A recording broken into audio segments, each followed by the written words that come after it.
Bueno, y le damos la bienvenida una vez más a José Antonio Ezquerra, director de promoción Finamex, de Finamex, Casa de Bolsa. ¿Cómo estás, José Antonio? Muy bien, muchas gracias. ¿Cómo te fue con todos estos temas? ¿Bien? Movidito y feo el escenario para México, pero bueno, ya pasó, hay que darle un poco la vuelta a la página y a lo que viene. Y hacer una reflexión, ¿no? En cuanto a temas por ejemplo, de infraestructura. ¿Cómo puedes rehacer tu infraestructura si tal vez pues no teníamos la capacidad de ahorrar o no tuvimos la precaución de ahorrar? ¿Qué es el ahorro para los mexicanos? Yo creo que es un tema bien importante, Esteban, y podríamos decir que ahogado el niño, entonces nos ponemos a pensar en eso, pero no sabemos cuándo nos vamos a enfrentar con escenarios como los que vimos el martes pasado. Continuamente en esta estación, en tu programa, Esteban, hemos estado hablando de la importancia de ahorrar, invertir y tener en mente por lo menos 3 objetivos. Déjame platicarte un poco cómo lo vemos nosotros desde Casa Bolsa Finamex y estos 3 objetivos, y luego te voy a dar un escenario de cómo realmente lo hace la gente hoy en día. Okay. Nosotros siempre contemplamos o le sugerimos a los clientes tener por lo menos 3 objetivos de inversión. El primero, que es el que tiene más sentido en los últimos días, es tener siempre un objetivo de corto plazo que sea para emergencias. Normalmente lo asociábamos con emergencias médicas. Sí. Por ejemplo, el hospital, 100,000 pesos para el hospital, 200,000 pesos para el hospital, etcétera. Pero aquí el martes pasado nos dimos cuenta que hay otro tipo de emergencias. Y no me quiero ir a las más drásticas de gente que lamentablemente perdió su casa, perdió algún familiar. Hay gente que tuvo que sacar todos los muebles y no tenía para una mudanza. Hay gente que tuvo que apoyar a algún familiar. Hay gente que tuvo que donar, etcétera. Y la mayoría de las personas, y ahorita te voy a dar los datos, ni siquiera piensa en ese ahorro de corto plazo de emergencias. Un segundo ahorro que tiene que ver con proyectos. ¿Qué voy a hacer en los siguientes 5, 10, 15, 20 años? Ya sea que mis hijos vayan a entrar a la universidad, ya sea que quiero poner un negocio, me quiero comprar otra casa, etcétera. Y el tercero, el más importante, esta emisión no le vamos a dedicar tanto tiempo porque el objetivo es otro, que es el de retiro. ¿Con qué dinero quiero vivir las vacaciones más largas de mi vida, que son después de los 65 años, ¿no? Claro. Regresando al primero, el otro día en una conferencia de prensa, precisamente, Esteban, me preguntaban que cuál era el mejor momento o el momento inicial para empezar a ahorrar. Yo dije que desde el primer domingo, y es cuando generalmente la gente y los jóvenes no ahorran. Si tú te das cuenta, cuando tenemos entre 18 y 28, 30 años, es cuando nos gastamos todo lo que tenemos. Sí, pues total. Pues ya lo vamos a gastar en la fiesta, en ir con los amigos a otro lado, en un viaje, en una computadora, en un iPhone que comentabas ahorita, etcétera, ¿no? Pero normalmente queremos o empezamos a ahorrar cuando tenemos un hijo o cuando nos estamos casando, que es entre los 30 a los 40 años. Pero es el peor momento para ahorrar. ¿Por qué? Porque entonces tienes que pensar en las escuelas, viene el hospital al nacer tu hijo, la maternidad, pañales, etcétera, y es el peor momento para ahorrar cuando al fin nos decidimos a ahorrar. Bueno, en México el tema está crítico para esta parte de ahorro de emergencias, que hace mucho sentido con lo que pasó la semana pasada, Esteban. Para darte un dato importante, de toda la gente de este país, el 66% de ellos no ahorran. 66% de las personas en este país no tienen un peso ahorrado.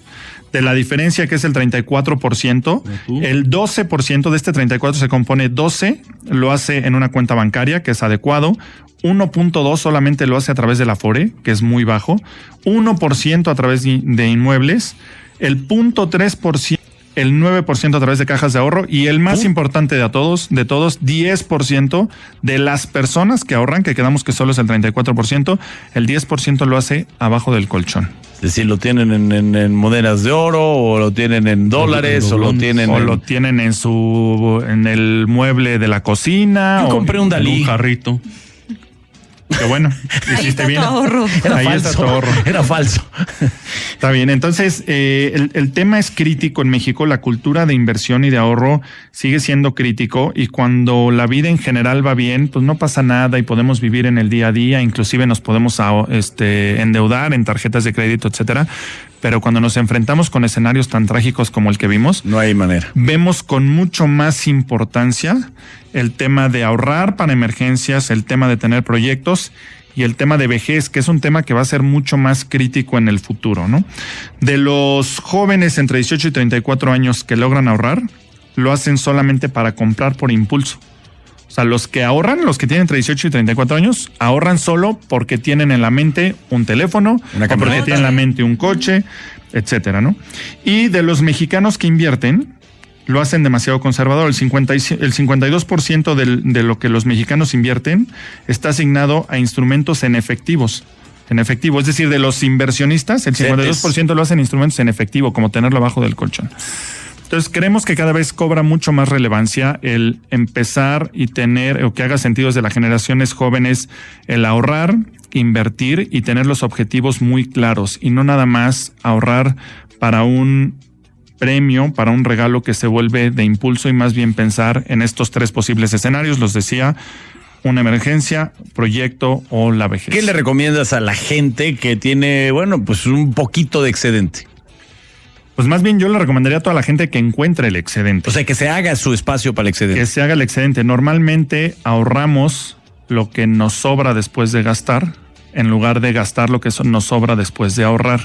¿Qué les recomiendo? Siempre encontrar ese excedente, siempre pensar en que podemos enfrentar una emergencia en cualquier momento, y siempre pensar también en que si tenemos hoy la posibilidad de ahorrar, probablemente en 5 o 10 años, que es cuando ya vamos a querer ahorrar a los 35 o 40 años, ya no vamos a tener la posibilidad de hacerlo. Entonces hay que aprovechar desde el primer momento para ponerse a ahorrar. Y por supuesto, no solo ahorrar, hacerlo a través de inversiones que generen más rendimiento sobre lo que ya tienes ahorrado. De que me decía un amigo, Mauricio Seilic, que le mando un gran saludo hasta Miami, decía: no gastes lo que no necesitas para que luego no tengas que vender lo que sí necesitas.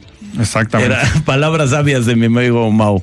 Y sí es cierto, luego andamos comprando cosas que no, y cuando llega un tema de estos, lo que tú estás diciendo es feo, es triste. Y súmale y agrégale que los que sí ahorran no invierten, lo tienen guardado ahí en su casa. Hay países que lo tienen como cultura, ¿no? Japón creo que es uno de ellos. Hay muchos países que lo tienen como cultura. Japón es uno de los que lo tiene de forma más importante. Hay una anécdota que alguna vez escuché, leí, no me acuerdo, que decía que hubo una señora en Japón, se acumuló mucho dinero en la lotería durante muchos años, y una señora de 91 años se la ganó. Y le preguntaron, ¿qué va a hacer con ese dinero? Y dijo: ahorrarlo para el futuro. ¿No? Esa es la cultura en Japón. Para 10 días le dijeron a la señora. Pues sí, hay un concepto que había hasta un problema de que la gente no hacía circular el dinero, sino que lo ahorraba en demasía, o sea, no lo arriesgaba. Y eso, es parte de la cultura, y nuestra cultura tiene que empezar a cambiar. Y este es un momento coyuntural donde dices, tal vez ahorita, con lo que vi y con lo que estoy viendo de México, pues puedo hacerme ese espacio que acabas de decir, que es bien interesante. O sea, hay que hacernos el espacio del ahorro. Y ¿qué nos propone Casa de Bolsa Finamex? Pues por supuesto, empezar a ahorrar, lo decíamos en el corte, también tener un seguro siempre es importante, pero para la parte de ahorro, y que no solo se quede como un ahorro, sino que lo vuelva una inversión, es decir, que tu dinero genere más dinero, por supuesto acercarse con nosotros. Yo los invito a que nos llamen desde la Ciudad de México al 5209-2080, 5209-2080, y del interior de la República al 01800-623-6822, 01800-623-6822. A lo mejor alguno de tus radioescuchas ya tienen cierto ahorro, pero lo siguen teniendo abajo del colchón, o no saben bien cómo estructurarlo para que les dure en el corto, en el mediano, en el largo plazo. Les sugiero que se acerquen a nosotros también en nuestra página finamex.com.mx. Pues muy buenos consejos. Gracias, José Antonio Esquerra, director de promoción Finamex, de Casa de Bolsa Finamex. Gracias. Muchas gracias a ustedes. José Antonio, buenas noches. De cada 1,000 pesos, ¿tú cuánto recomiendas que ahorre? Dependerá mucho la edad de cada cliente, dependerá, de cada uno de los habitantes, dependerá mucho de cada cliente, de que si tiene familia, etcétera, pero por lo menos un 10%. Yo te diría por lo menos un 10%. Dile la verdad, José Antonio, en su caso que ya no ahorre. No, te voy a decir la página de internet, Quique, si quieres hablarnos, yo te digo, en tu caso en específico, ¿qué es lo que te sugiero? Hazle un plan, porque sí me preocupa. Serio, ¿cuántos hijos tienes, Quique, para sacar la cuenta? 2. Pues hay que calcular de ahí en adelante en qué año van. No, ya cada quien. Despachados. ¿Ya despachados? No, entonces yo ya te con puedes. Mi señora, pero ella toma mucho y come mucho. Ya puedes gastar un poco más, Enrique. Fracciones de Bacardí. Gracias, Enrique. Muchas gracias a ustedes. Gracias, hasta luego.